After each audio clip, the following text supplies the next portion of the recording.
हम लोग तो ये पूछ रहे हैं कि जो टेलीग्राम बैन किया है तो उससे क्या पेपर लीक रुक जाएगा?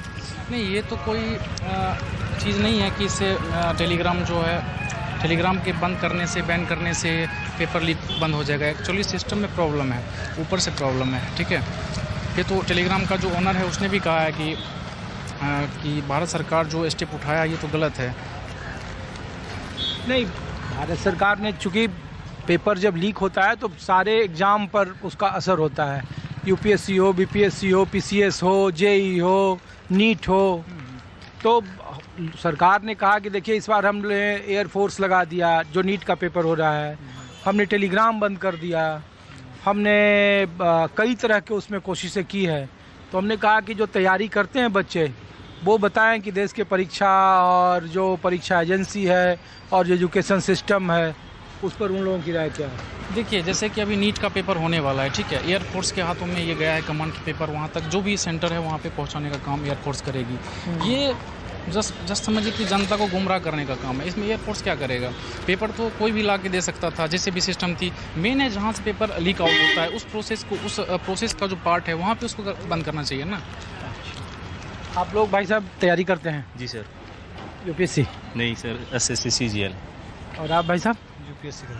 अच्छा, हम लोग तो इसलिए बच्चों के पास है, आप लोगों के पास, कि जो सरकार ने या टेलीग्राम बंद कर दिया है जी, तो उससे क्या पेपर लीक रुक जाएंगे, या फिर जो पेपर लीक होता है तो चूँकि आप लोग तैयारी करते हैं उस पर क्या असर होता है मनोवैज्ञानिक तौर पर, देश का सिस्टम कैसा काम करता है? सर देखो, टेलीग्राम हो या कोई और ऐप हो, उसके अलावा यानी कि पेपर लीक नहीं रुक सकता जब तक सरकार, जो बंदे सेंटर में बैठे हैं, जो हमारे चेयरमैन हैं बोर्ड के, जब तक वो ही इस चीज़ पर, शिक्षा पर ध्यान नहीं देंगे, पेपर पर ध्यान नहीं देंगे तो पेपर कैसे रुक जाएगा? ये तो खुद ही यानी कि सरकार एक, आमतौर पर हम बोल रहे हैं कि सरकार शिक्षा पर बिल्कुल ध्यान नहीं दे रही है। ये आप भी जानते हो।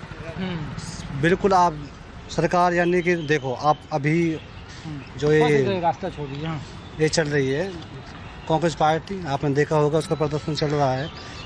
एक ही मकसद है उनका, बस खाली जो हमारा ये हो रहा है, पेपर लीक हो रहे हैं, आखिर को दंगे भी तो आपने इतने देखे हैं कि सरकार में बहुत दंगे हो रहे हैं, मानते इस चीज़ को? तो यार ऐसे नहीं रुके, कम से कम कानून तो कुछ सरकार को बनाना पड़ेगा कि जो एक ये पेपर लीक रुके, शिक्षा पर ध्यान दे। और दूसरी बात ये यानी कि पॉलिटिक्स तो चलती रहती है, कहीं क्या कहने का मतलब सर ये है कि गवर्नमेंट को पेपर लीक के बारे में बड़े बड़े कदम उठाने होंगे। जो बच्चे साल भर मेहनत करते हैं और पेपर लीक हो जाता है तो उन बच्चों के दिल पे क्या बीतती है। बहुत से बच्चे सुसाइड कर लेते हैं, उनकी ज़िंदगी जो है नरक बन जाती है। इसलिए कि गवर्नमेंट को चाहिए कि कई सारे भी देखो कि नीट की तैयारी है और बहुत जगहों से ये है कि बच्चे सुसाइड कर रहे हैं, तो ये गलत है ना। बच्चे के साथ ऐसा नहीं होना चाहिए ना। सब बच्चे गवर्नमेंट के लिए इक्वल होने चाहिए ना। ये दुर्व्यवहार जो है, पेपर लीक होना, ये बंद होना चाहिए। जो बच्चे 2-2, 3-3 साल से जो गवर्नमेंट एग्ज़ाम की तैयारी कर रहे हैं और एग्ज़ाम लीक होने के बाद जब लीक हो जाता है तो उन बच्चे के ऊपर क्या बीतती है। तो यही तो है। सरकार के नुमाइंदे और छात्र भी हम लोगों से पूछते हैं कि आपके पास कोई फार्मूला है, कोई बताइए रास्ता कि पेपर लीक ना हो। तो पेपर लीक नहीं होना चाहिए। गवर्नमेंट को चाहिए कि इसके बारे में कोई सख्त ऐसा कानून बनाया जाए कि जो पेपर लीक ना हो। कि हम यही कहना चाहेंगे और सरकार इस चीज़ पे ध्यान दे। चलिए जी, हम लोग दरअसल ये